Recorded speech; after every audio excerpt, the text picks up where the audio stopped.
So here we've installed the radiant barrier, and we're about to start ladding it out.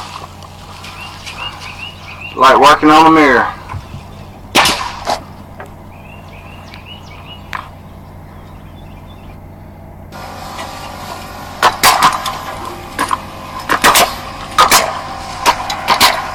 Here it is ladded out.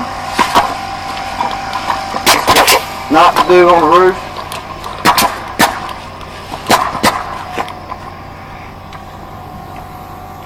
Two-foot centers all the way up. It's got a ridge vent covered with screen. So now we're ready to install the eave metal.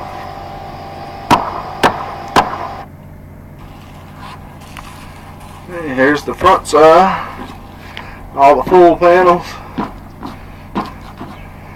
Really the little porch down here should have been put on first and trimmed out, but it was at the bottom of the stack, so I'm going to come back and undo all those screws at the bottom and tuck everything under like it's supposed to be. All the full panels.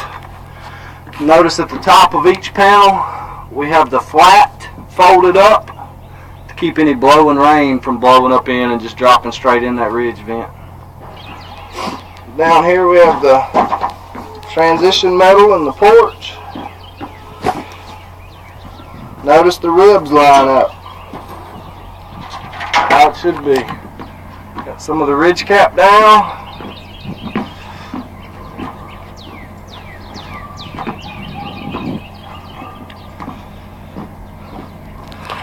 Pipe boots.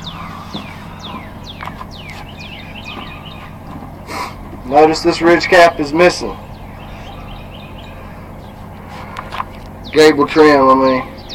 When the gable doesn't fall out right, you can always have them make you a piece wider across the top so that it'll come down over the rib correctly and not deform your gable trim.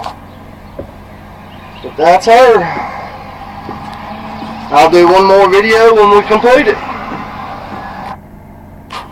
Here's the completed roof.